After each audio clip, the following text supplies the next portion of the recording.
সেহরি শেষ, এখন বিদায়ের পালা। এই ঈদের আনন্দ কি ঢাকার জ্যামে আটকে থাকবে, নাকি এই ভোরের যাত্রা আরও সহজ হয়ে উঠবে? চলুন আজকের এই কৌতূহলী যাত্রায় আপনাদেরকে নিয়েই শুরু করা যাক। কাঁধে আর হাতে ব্যাগ নিয়ে ছুটে চলেছি আমি আমার সেই আপন গন্তব্যে। আজকে ঢাকা থেকে কুমিল্লা যাওয়ার সরাসরি লাইভ এক্সপিরিয়েন্সটা আপনাদেরকে দেখানোর চেষ্টা করব। আর আমি যে মুহূর্তে রওনা দিচ্ছি, আমি সেহরি খেয়েছি জাস্ট 20 মিনিট হবে, আর এখন 4টা বেজে সর্বোচ্চ 50 মিনিট হবে। সো এখন আসলে রাস্তায় এরকম মানুষজন নাই যদিও। চলেন আজকে আমরা একটু সামনে যাই। আর আমি যে জায়গায় অবস্থান করছি এখান থেকে রিক্সা পাওয়ারও কোনো ব্যবস্থা নেই, কারণ চতুর্দিকে রাস্তা একদম ফাঁকা। একদম চলেন মেইন রাস্তায় যাই, যদি গাড়ি পাই তাহলে তো আলহামদুলিল্লাহ, আর না পাইলে তো একটু ওয়েট করতে হবে। চলেন শুরু করা যাক আজকের এই ভিডিওটি।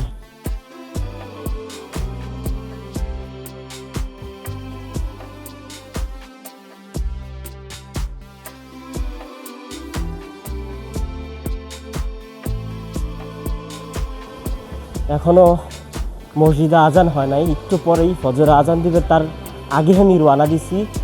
তো দেখি আজকে কতটা সময় লাগে রাস্তায়। যেহেতু ঈদ যাত্রা একটু বিলম্ব তো হবে, এটা আশা করা যায়। তারপরেও আজকে আমি বাসে যাব না, বাট ব্যাগে একদম সিনজি করে যাব। প্রথমে আমি আসলে এখান থেকে বিশ্ব রোড যাব। আমি আর মাসুম ভাই, এই মাসুম ভাই হচ্ছে আমাদের হোস্টেলের ম্যানেজার। তো মাসুম ভাই, কি অবস্থা? আপনি এত সকালে রওনা দিচ্ছেন বাইরে যাওয়ার জন্য? জি ভাই। টিকিট কি পাবেন যাওয়ার পথে? টিকিট না, আমার একটা বড় ভাইয়ের গাড়ি আছে, ওনার সঙ্গে যাব। ও, তাহলে তো আপনি প্যারাই নাই। না তাহলে মাসুম ভাইয়ের প্যারা নাই, কিন্তু আমার প্যারা তো এখন থেকে শুরু হইতেছে, বুঝছেন নি? চলেন যাই আগে হাউস বিল্ডিং, দেন তারপরে ওইখান থেকে কোনো গাড়ি পাওয়া যায় কিনা বিশ্ব রোড পর্যন্ত দেখি। কত ভাড়া? 50 টাকা? 30 টাকা যাবেন? চলেন বাড়িটা যে জায়গা ওটা নোটে।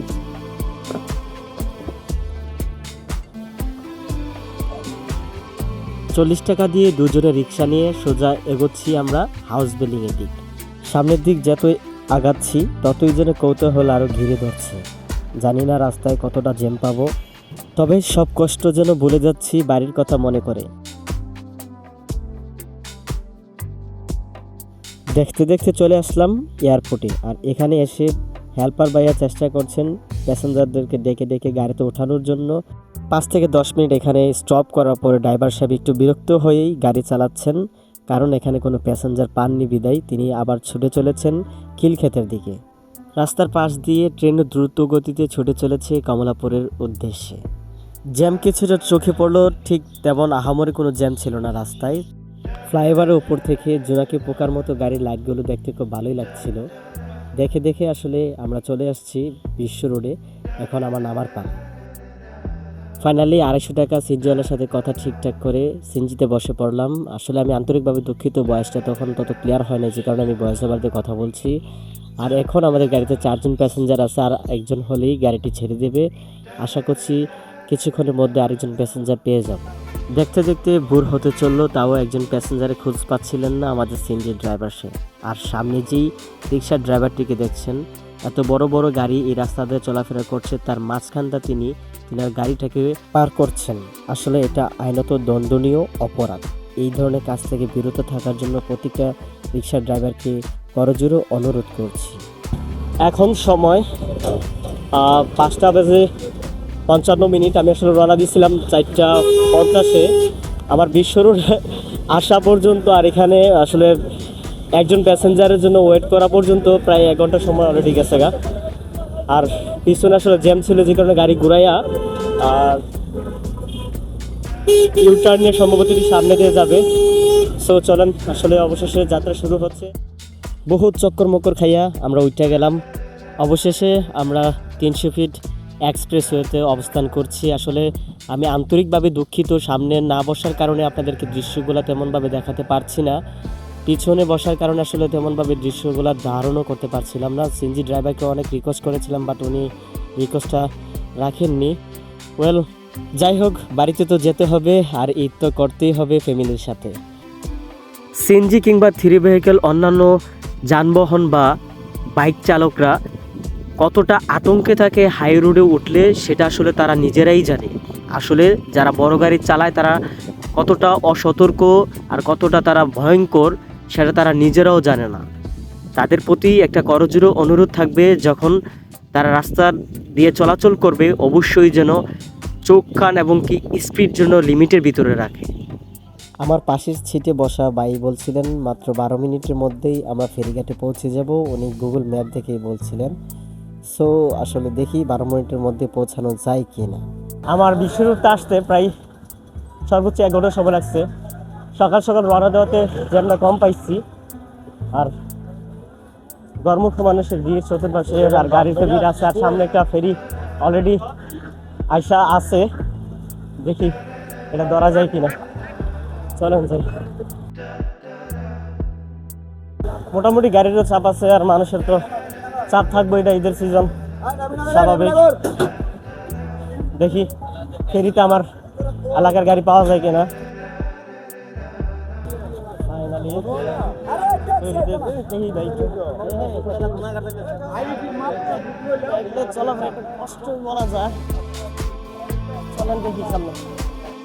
বাসাতে যখন বাইরে ছিলাম চারপাশটা একটু নীরব নির্জুম ছিল, কিন্তু ফেরিতে আসার পরে এত মানুষের ভিড় দেখে বুঝতে পারলাম তারাও আমার মতো নারী টানে বাড়িতে যাইতেছে।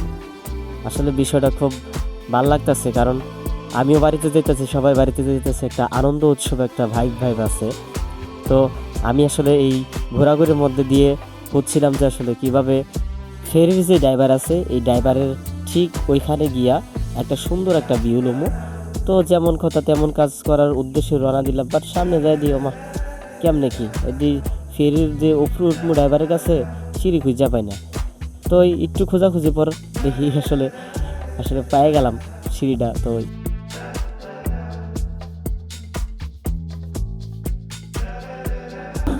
আসসালামু আলাইকুম, কেমন আছেন? চলেন যাই।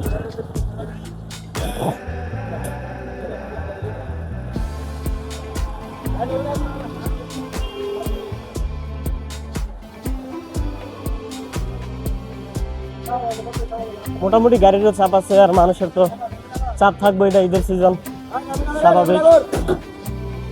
দেখি ফেরিতে আমার এলাকার গাড়ি পাওয়া যায় কিনা।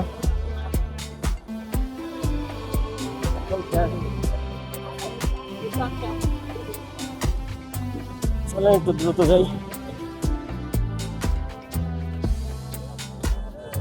ফেরি সম্ভবত ছেড়ে দিব। কি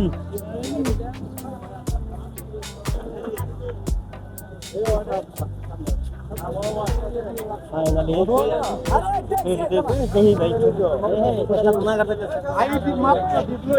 চলাফেরা একটু কষ্টই বলা যায়। চলেন দেখি সামনে।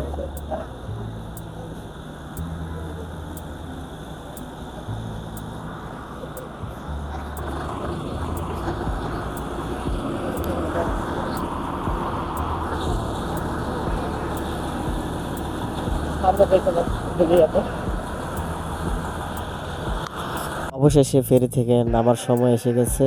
ফেরি এখন পাড়ে ভিড়বে, আর পাড়ে ভিড়ার সাথে সাথে আমরাও নেমে যাব। চলেন আমিও সিঁড়ি দিয়ে নেমে পড়ি।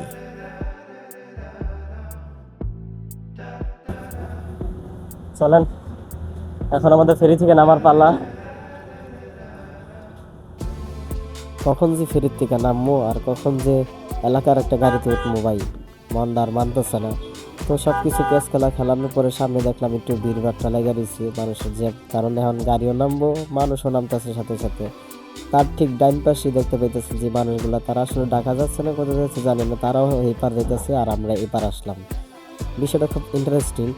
সো এখন আমি ফেরিঘাটের রাস্তা ধরে একটু সামনে এগোচ্ছি, দেখি আমাদের এলাকার গাড়ি পাওয়া যায় কিনা।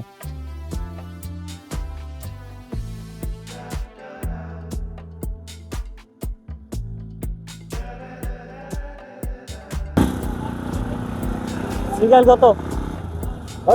একজন ওই যে গাড়ি বল, ওই গাড়ি কই? গাড়ি কই কাকা? গাড়ি কোন পাশ? ফাইনালি 200 টাকাতে আসলে সিরিয়াল পর্যন্ত যাইতেছি, দেখি বাকিটা আল্লাহ ভরসা। হ্যাঁ হ্যাঁ, এইটাই মনে গাড়ি সম্ভবত।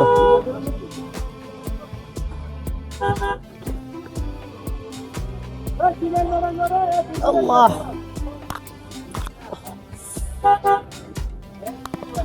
ও মা,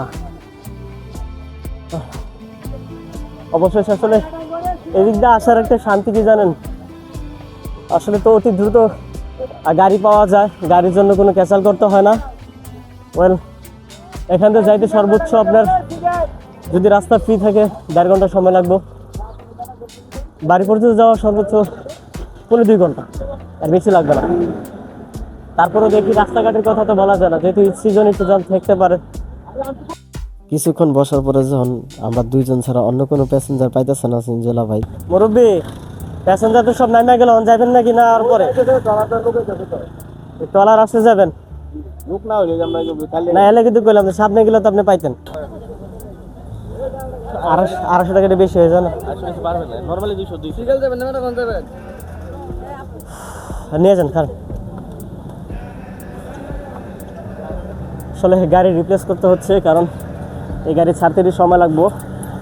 250 টাকাতে একদম নাটাঙ্গর পর্যন্ত। আগে শ্রীকাল চাইতে চেয়েছিলাম 200 টাকাটা, বাট এখন একদম নাটাঙ্গর। দেই ভাই, ব্যাগটা একটু পিছনে রাখা যাবে না? ধরেন ব্যাগটা রাখেন। মুরব্বী গেলাম গা। ওকে, কষ্ট রাখেন না মনে। ম্যাটাঙ্গরই আমাদের গন্তব্য, ম্যাটাঙ্গর পর্যন্ত। এখন 7:42 বাজে, রওনা দিতেছি, দেখি কতক্ষণ সময় লাগে আর কয়টা বাজে। চলেন যাওয়ার পালা। বিশ্ব রোড থেকে ফেরিঘাট যাওয়া পর্যন্ত কোনো ধরনের কোনো জ্যাম পাইনি, বাট আসলে ফেরিঘাটের এই পার আইসা সেটা একটু জ্যামে আটকাই গেলাম। তো এই জ্যামটা আসলে বেশিক্ষণ থাকে নাই, একটু সামনেই জ্যামটা আসলে ক্লিয়ার হয়ে গেছে। এবারে এই জার্নিটা আসলে কিছুটা শান্তি এবং কি সফল বলা যায়, কারণ রাস্তায় তেমন কোনো জ্যামজট ছিল না, যে কারণে ঢাকার থেকে ফেরিঘাট আইতে সর্বোচ্চ 1 ঘন্টা সময় লাগছে। শহরের সেই কংক্রিটের জঙ্গল, গাড়ি ঘোড়ার হরেন, এইগুলা থেকে আমি এখন অনেকটাই দূরে। গ্রামের এই মেঠো পথগুলা দেখা এতটাই মন শান্তি লাগতেছে, চতুর্দিকে সবুজে আবৃত এক রূপকথা রাজ্য মনে হইতাছে। আসলেই কতই না সুন্দর গ্রামের সেই দৃশ্যগুলা। অবশেষে দেখতে দেখতে আয়া পড়লাম বাঞ্ছারামপুর বাজারে। বাঞ্ছারামপুর বাজারে যাইতে যাইতে আসলে বাঞ্ছারামপুর উপজেলা পরিষদের সেই গেটটা এত সুন্দর লাগছে যে দেখতে দেখতে আমরা বাজারের ভিতরে ঢুকে গেলাম। আর বাজারের ভিতরে ঢুকে দেখি দোকানপাটের একটা প্রস্তুতি চলতেছে সকালে। বাজারটা খুব বড়ই ছিল মোটামুটি বলা যায়। তো এখন আমরা বাজারটা পার হয়ে যাইতে হবে আমাদের সেই আপন গন্তব্যের দিকে।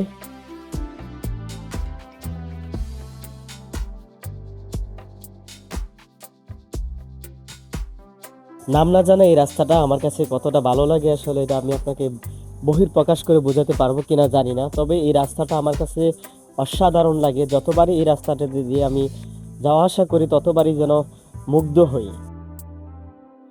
ঢাকা থেকে কুমিল্লার রাস্তাটা ছোট হলেও আবেগটা কিন্তু বিশাল। অবশেষে আমি আমার নিজ গ্রামে পৌঁছে গেছি বন্ধুরা। সো এখন ভাই ভাতিজার জন্য কিছু কেনাকাটা করে সোজা বাড়িতে যাব।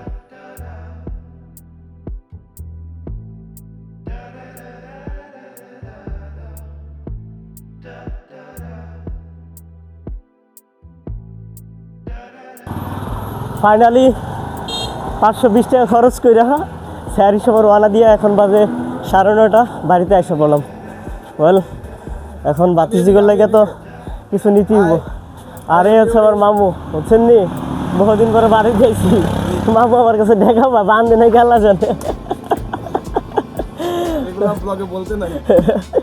যাক, বেশি হচ্ছে মামা আমার ইয়ে দেন, কিটক্যাট দেন, 4টা কিটক্যাট দেন, 4টা চিপস দেন।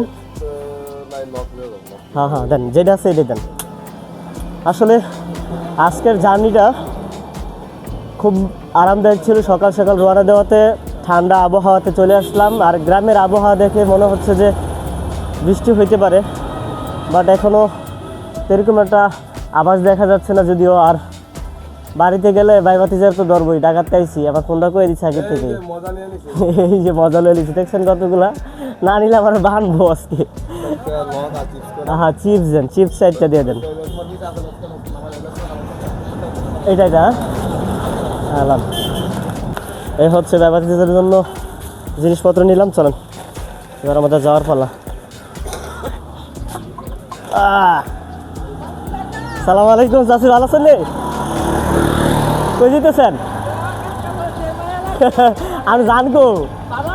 আচ্ছা সাবধানে দেন। কাকাইছে ধরো ধরো ধরো, তুমি জিনিসপত্র নিয়ে যাও।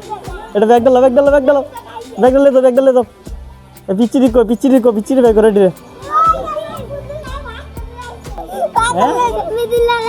মাহমুদুল্লাহ। সবশেষে সবাইকে পবিত্র ঈদ উল ফিতরের শুভেচ্ছা জানিয়ে শেষ করছি আজকের এই ভিডিওটি। যে যেখানেই যাচ্ছেন সবাই যেন ফ্যামিলির সাথে আনন্দে ঈদ কাটাতে পারেন সে আশা ব্যক্ত রেখে আজকের মতো শেষ করছি। আল্লাহ হাফেজ।